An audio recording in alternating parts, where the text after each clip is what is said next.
Oh, it's been a long, a long journey, and it started where it should with curricular reasons. The way back in the mists of time, when the curriculum was called the new curriculum, that was an invitation to revision and set out what essentially became a localized curriculum. We were one of the last schools to really unpack what became the current curriculum, then called the new curriculum. And so that was good, because that wasn't about anything to do with architecture. It was all about what that document invited us to do. I was lucky enough over my career to have worked with some of the people who were the shapers of that document and acted as critical friends to the curriculum writing team. So I knew my headspace was in the same headspace as the curriculum development team.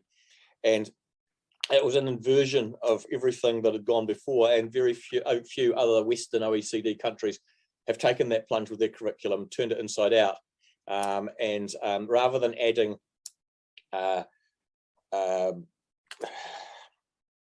dispositional aspirations around the outside of learning areas, the NZC took the dispositional stuff and put it in the centre and said, we're going to use the learning areas to shape the person.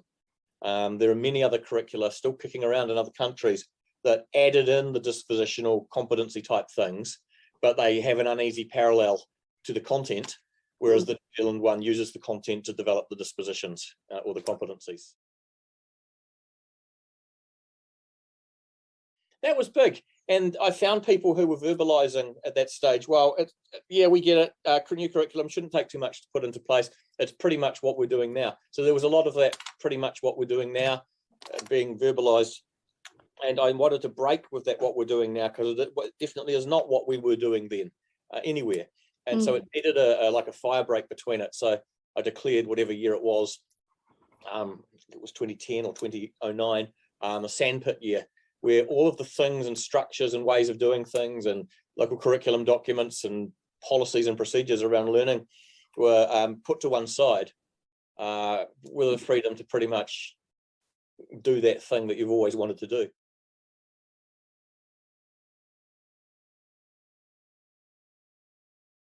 It forced everyone into a position of having to create something entirely new around the new curriculum, not modify the stuff that we already had by, penciling in the word key competencies at the top, because it needed that much of a thought revolution. Interestingly, those who had always verbalized the most that they were creative people who were held back by all of the achievement objectives and the previous iteration of the curriculum, which was a horrendous monster with about 180 different achievement objectives spread across all the learning areas, creatives, and they were held back by this thing. When the thing was removed and they weren't held back, some of them had the greatest discomfort. And it's actually easier to be told what to do than to be invited to design something new.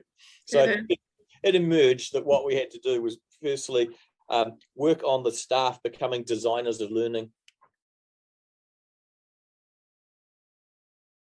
And design is a specialized discipline.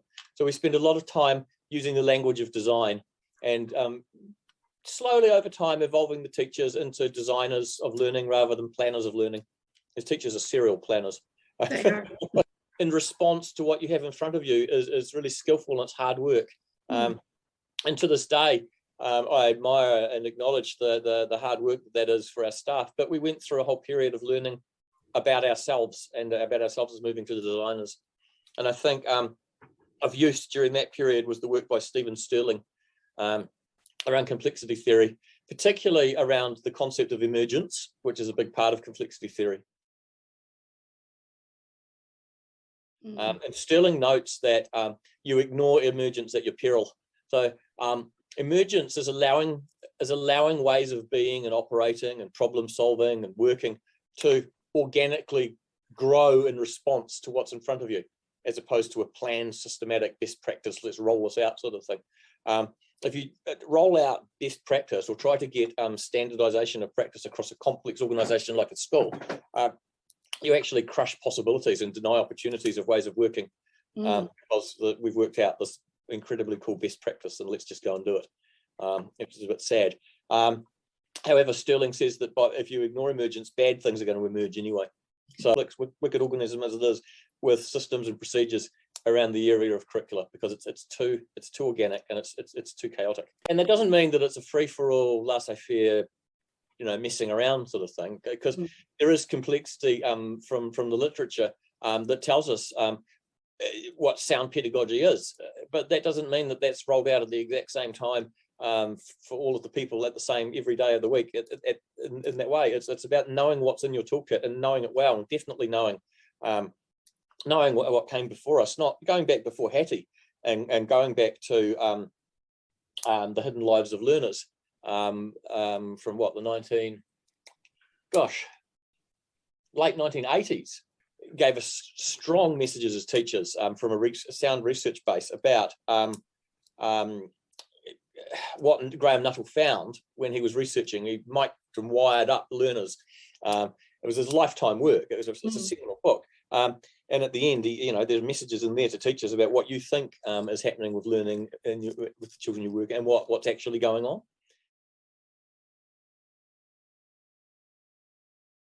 And connection is that John Hattie was having his PhD supervised and was a research assistant for Nuttall.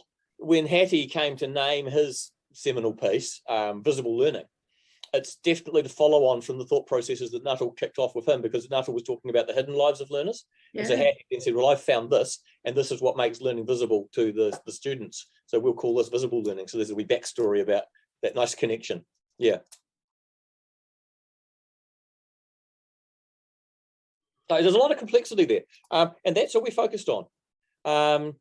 There's a wonderful author recently published called Gert Biester, who was at Luxembourg University. He's now at he's at Brunel in London. Anyway, he published a book called The Beautiful Risk of Education, and there's a million quotable quotes in there, but one of them is that the best professional learning makes people educationally wise. And so we focused all of our professional learning on building people's educational wisdom, not on the technical nature of learning areas, on a particular approach to mathematics, not on a method of teaching reading, but just about building our staff's educational wisdom, so they actually had a strong foundation of research base of understanding about what really, really works for children's learning. You can easily deal with the technicalities of writing and reading and maths without making it this all-embracing professional learning focus. They're almost like tick them off quite fast things.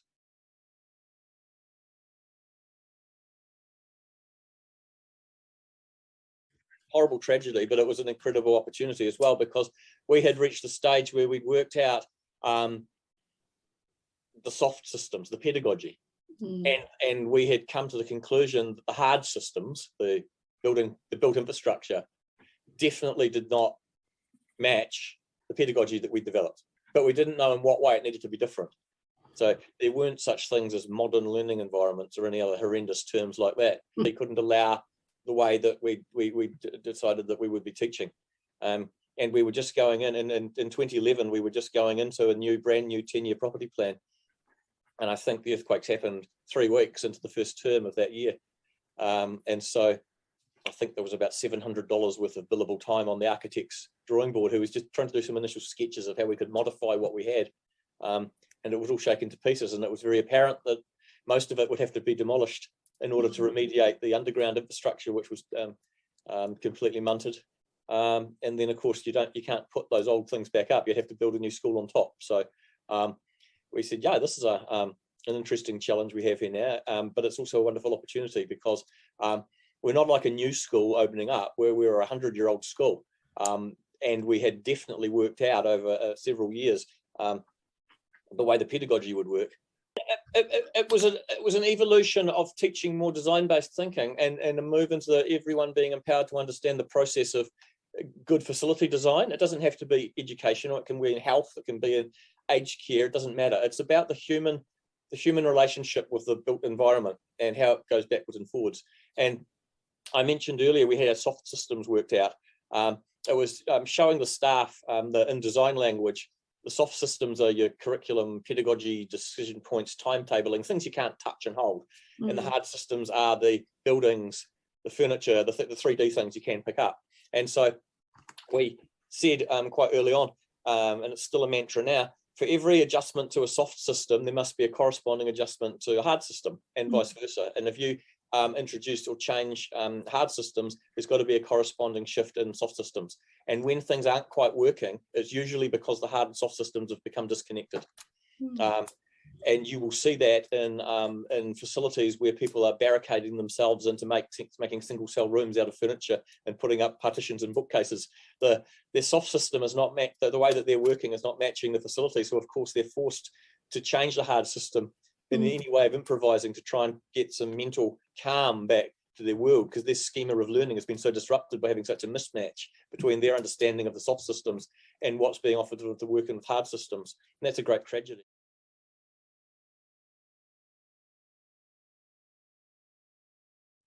And I believe so much more attention needs to be focused on everyone within an organisation understanding that powerful dynamic between hard and soft systems and where it goes wrong. Another way it goes wrong is where things are underutilised and gazillions of dollars are wasted.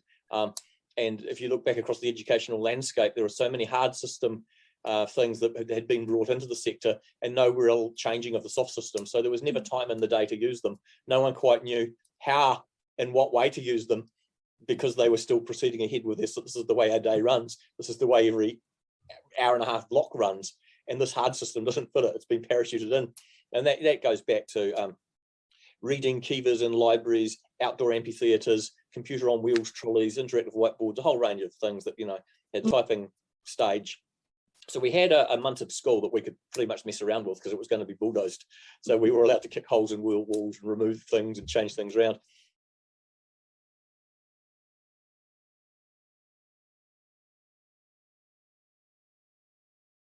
And so with a heavy emphasis on the mind and the body involved with learning, a lot of project-based learning emerged with children hammering and nailing. So that soft system was firmly established.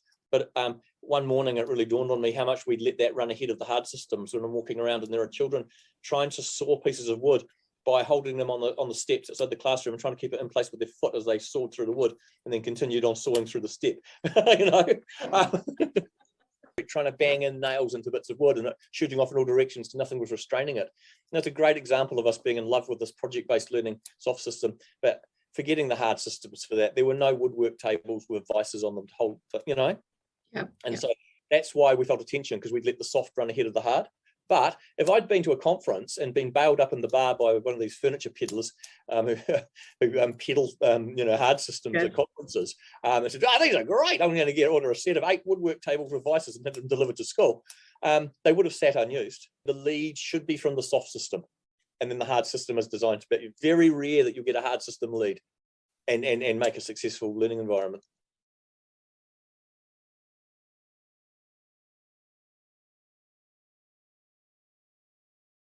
That stage, it was all about that sort of education, but on a differentiated level for the community too. To get them to understand that we weren't dancing to the beat of anyone else's drum. And as the years rolled on and we got to around 2013, 2 years after the earthquakes, particularly once the Christchurch Schools renewal program was announced, suddenly hard systems started taking a lead and people saying, oh, we're going to get an MLE or we're going to get an ILE or any 3-letter thing. And that's like saying, well, we're going to get this particular type of hard system and then work out the soft systems within it. And there was a heck of a lot of people thinking about the environment and then working out a pedagogy to go into it. And so that was of concern. I wanted our teachers and our community to understand that there was more to what was quickly becoming a fairly samey sort of open environment, flexible learning, whatever they were called.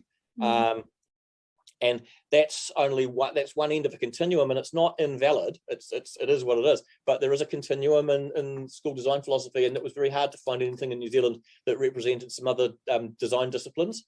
So I reached out across to the state of Victoria in Australia, where there are actually some quite historic, interesting pieces of school architecture and hard system that are deeply rooted in some well thought out soft systems, and they weren't the style of thing that was being rolled out in New Zealand, particularly in the accelerated building program in Christchurch, and the new schools programs that were in action.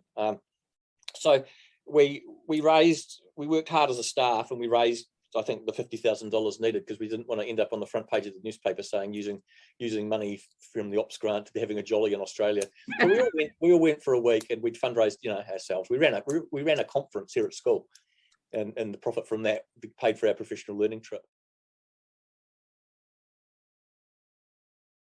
And I designed it in a way like a real estate agent will. They'll show you things that you definitely don't want, and they'll show you things that you might be interested in, and they'll show you some other things that you didn't even think existed as possibilities. And that was the point of the day, at the point of the week. And at the end of the week, our staff had definitely seen things they thought were horrendous.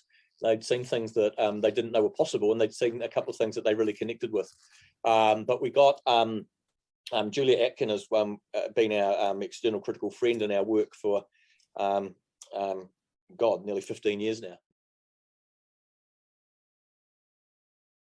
She facilitated the final day, which was the "so what does this mean" thing, and that's where we looked at some serious visioning about in 5 years' time, in 10 years' time, as we drive down Tillman Avenue and approach Waimairi School. What are we seeing? What are we hearing?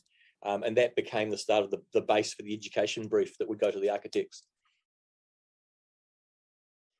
Similar workshops run here at school with our community. Julia ran several of those sorts of visioning for future schools workshops with our parent groups as well, in the mornings and in the evenings. We ran them ourselves. We didn't always need Julia to be there, but she has a particular skill set in communicating with people and putting them at ease. And we started to emerge the next step, which is, once you've got your pedagogy in place, the soft systems, then you have to actually prepare a brief for the architects, which talks to them in the pieces that they don't need to know the instructional detail of our curriculum, but they need to know the vibe, or the, And so we spent a long time, probably about 18 months, of working on the education brief to really make sure it captured us and didn't go near at all that thing stop it. Don't draw any don't give architects sketches or names of things, or we want one like that school in Hamilton, or we need one of these, because again, it's the architect's professional talent to let things emerge.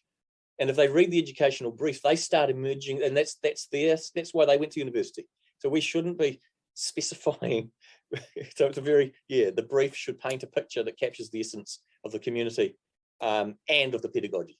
Next bit, which was we started to get back some designs which excited us, because we didn't know what we were going to get, because we'd written educative word in a brief and stayed out of the architect's professional space. And it was a delight to see how the architects had captured us in a hard system, and that's their job. Design is iterative. So when we got detailed designs, we went to prototyping.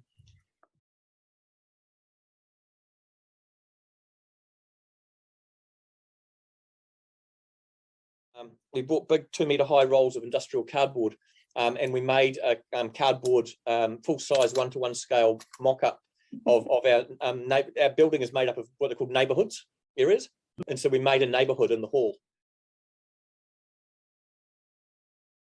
out of cardboard, and then moved all of the kids and the furniture and the resources and their bags and their books and pencil cases and everything you need, and they worked for a day inside the cardboard neighbourhood to really push out what could be tweaked, what worked, what didn't work. And because it's cardboard, it's great, because as the teachers are working, they can hear a bit of a ruckus going on in a breakout room next door, and say, I wish there was a window there. So we've got a box cutter, and we put a window. So the architect enjoyed that. They were based in Wellington, came down for the day to see the cardboard neighbourhood in action. I think it gave them more insights than some of their 3D walkthrough stuff can do. And we invited, we didn't mind, lots of parents came in to have a look at the cardboard neighbourhood in action too.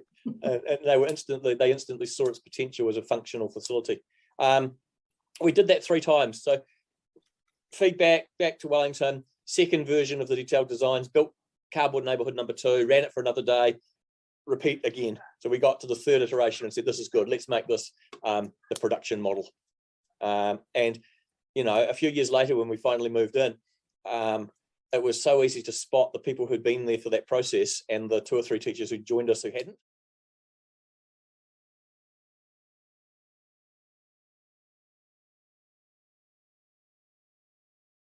Just went and put things where they knew they would go. And those who hadn't, who didn't understand the design philosophy of the whole thing, piled everything in, like when you move house, everything got put in the big pile in the middle, and they're, oh God, where do we put things? And what will I use that section for? And what will I use? But if the people who've been through the process, which was 90% of the stuff, they knew the function of each part of the area, and they knew that was its purpose, and so therefore that went to there and there. What advice would you give to the principals who are in that situation where they are given, the blueprint of what their space is going to be without being involved in that education brief process? I've worked with some, and I've had some visit down here, so I definitely know that problem. There's a simple way around it, is that imagine you're not getting a new space at all, because if I took over the principalship of a school that wasn't going to be rebuilt, I would do similar things with I'd stop thinking about the hard systems, actually go back to the soft systems, because you can heavily manipulate hard systems once you know what you want from them. But if you just accept them and then say, how we're going to hang out and work out how we work in here, you're letting the hard system lead. So it doesn't matter if it's being ideally that you'd be in, but if it's being done to you or given to you, well, that's what 80% of everyone gets, classrooms to classrooms across the country. That's right. There are ways of working to actually manipulate space without spending $1 million. But you need to know why, and the why comes from your soft systems.